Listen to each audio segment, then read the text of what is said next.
What's going on, everybody? I am your host, Quinn, and today we're getting back into the daily puzzle solving series where I solve a puzzle live and go through the solution and my thought process so you can see how a highly rated puzzle player is actually going about doing these puzzles. So, we're going to take a look at the puzzle, we're going to break it down in terms of its main components, its positional factors, and then we're going to consider some candidate moves that we're going to calculate one by one until we narrow down to the solution. And this puzzle is just under the 2200 rating tier on chess.com. So if we were to just look at this puzzle at a first glance, we can see that material is even. Both sides have the same number of pawns. They both have a knight and a bishop. Both have two rooks and both have a queen. So material is completely even. And our kings are also fairly safe. I would argue that the black king is a little bit safer with all of its pawns still on their home ranks and a good number of pieces standing by.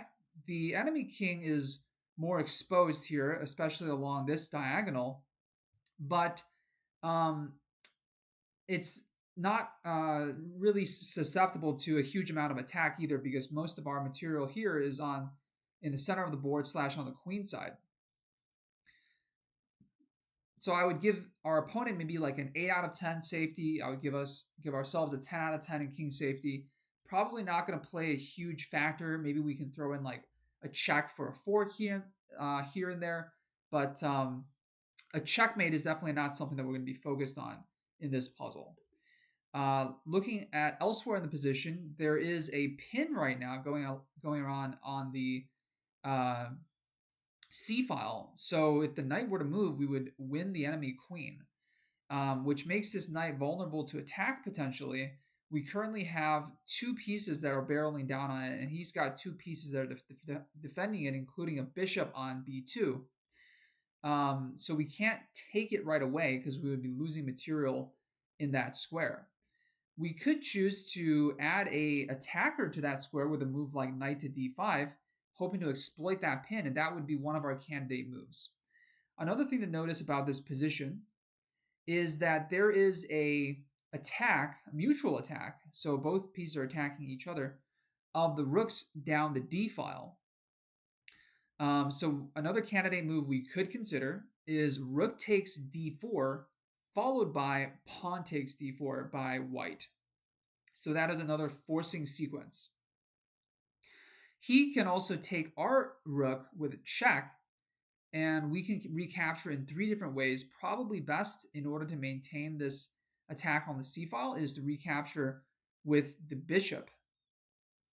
So that's a potential Zwischenzug, an in-between move that he can throw in somewhere in the middle of the puzzle to try to throw us off. So we have to watch out for that. Another move to consider, another couple moves, queen c6 check and queen b7 check. Have to throw that in there because checks are always at the top of our hierarchy of moves that we want to consider. And these checks will allow our queen to pivot to a different line of attack, but I'm not immediately seeing what the benefit would be if we were to, for example, go queen c6 check. I'm not seeing how that would improve the positioning of our pieces necessarily. So let's take a look at the candidate moves that we've generated and start calculating them. So seeing what can our opponent do to respond, what can we do to respond to that, and so on and so forth. So the first candidate move that we wanted to consider was knight to d5. Knight to d5 adds a third attacker to that c3 square and is really threatening to overcome our opponent's defenses. Our opponent can respond to that with a move like rook to c1. He can also go rook to d3 and add defenders to that square. The issue with rook to d3 is that we can just take his rook, and after queen takes, knight takes here, bishop takes, queen takes here, and we're winning material. So this rook is not as solid of a defender because it can be removed by this rook, which is not currently attacking the knight. So rook c1 probably would be the better response to knight to d5. So in response to knight to d5, in response to rook to c1, We could potentially play a move like bishop to f6, attacking this rook. And if this rook were to move, let's say to d2, we could take on c3 with the bishop. And then after all of these exchanges come off the board, we would be winning immaterial. And we take with the rook.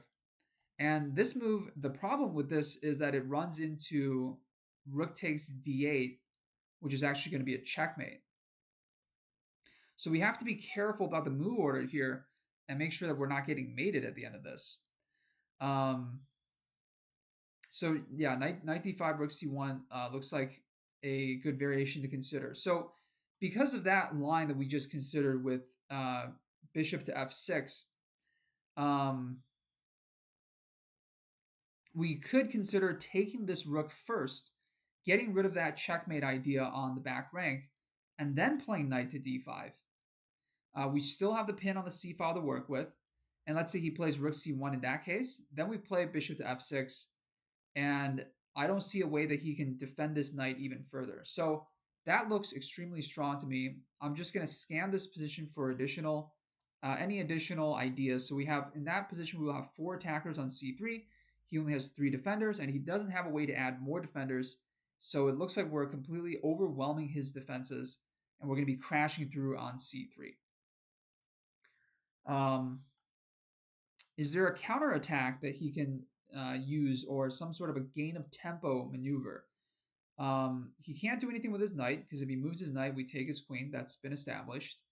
There's no checks that he can give to our king, and that is consistent with what we had evaluated earlier with the fact that our king is at a 10 out of 10 in safety.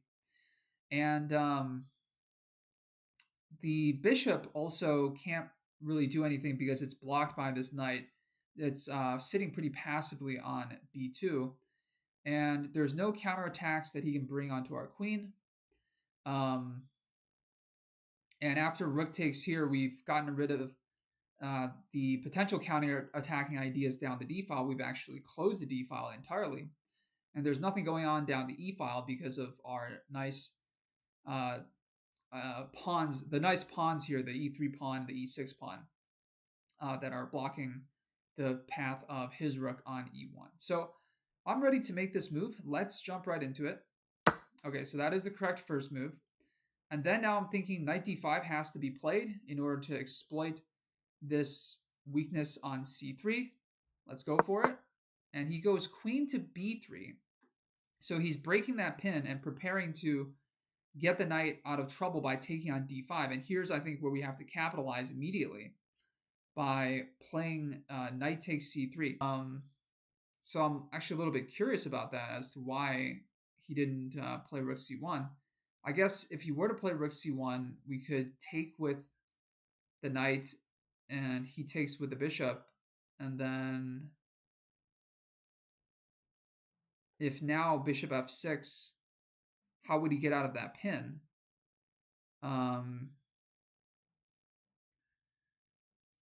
He's still pinned for sure down the c file, because even with the rook defending the queen, we have 2 attackers there. So he's at the risk of losing material. Very interesting kind of a side tangent here that we can go on here.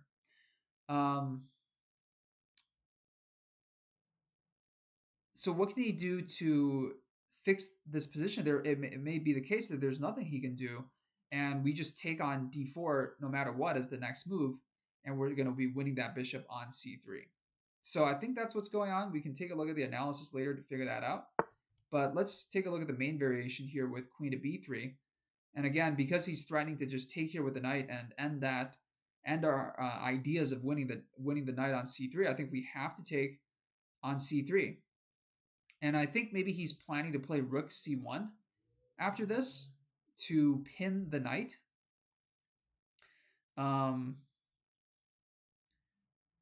And try to win back that piece.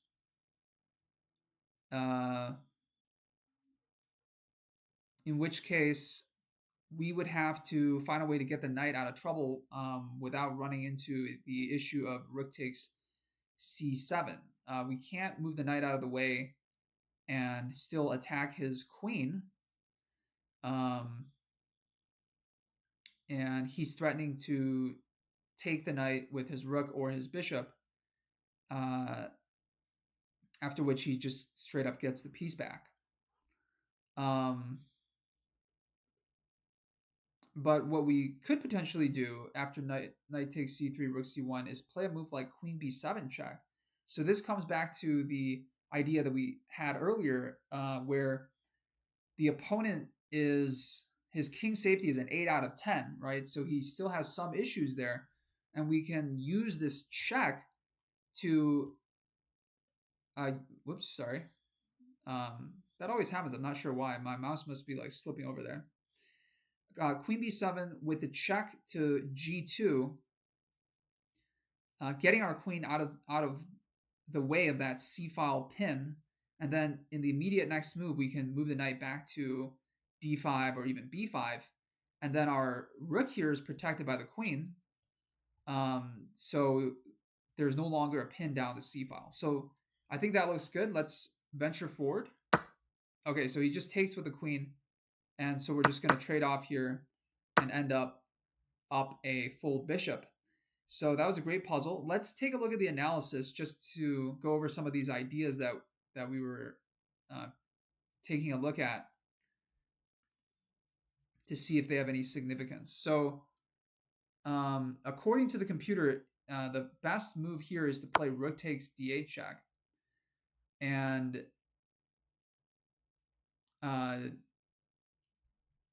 after, let's say, bishop takes d8, king takes g2, knight d5, and he has queen a4 here, threatening a mate on e8 to break that pin.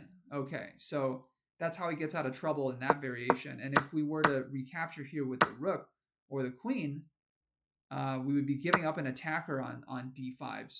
So knight d5 no longer comes with the same sizzle after rook c1. That pin is completely broken now, and knight takes c3 no longer wins material. If we were to go rook c8, try to build up that attack again, he can simply play a move like queen e4, and the knight is adequately defended. After knight takes and rook takes, there's no issue for white. And if queen takes, trying to maintain that pin, king takes g2, and we try to go knight d5. And in this case, again, rook c1. And then if we were to reestablish that pin, again, queen e4, this transposes back to the variation that we just saw. Okay, so let's take a look at rook takes d4, pawn takes, knight d5. And here, I was wondering what would happen if you play rook c1. And the suggestion by the computer is bishop to g5. Okay, so attacking the only square that the rook can be on to still defend the knight. And after he moves that rook out of the way, which he has to, then we take the knight and we're winning material. Okay, so bishop g5 is a very powerful move in that variation. And so he went queen b3. And here, if you were to play rook c1 to pin, then our best move is queen b7 check, as we had calculated. And then after he, blocks the check or runs with a king, whatever, then we just run away with a knight, and our rook remains defended by our queen on b7. So that's the end of that puzzle. Okay, guys, I hope you've enjoyed. We went through our entire calculation process here. You were able to see through the mind of a highly rated puzzle solver as he goes about in thinking these puzzles through. If you guys have enjoyed the video, go ahead and leave a comment making a suggestion for something you would like to see in the next video. And I also do sell chess lessons, so I will be putting my email in the description. You can send me an email if you're interested to get in contact about chess lessons, and I will help you improve your puzzle rating, help you improve your overall chess gameplay, and most importantly, help you to improve your thinking process, be able to think further ahead. And this can be applied in a variety of different life situations, whether it's school or work, and make you a more intelligent person. So go ahead and get in touch, and otherwise I'll see you guys on the next video tomorrow.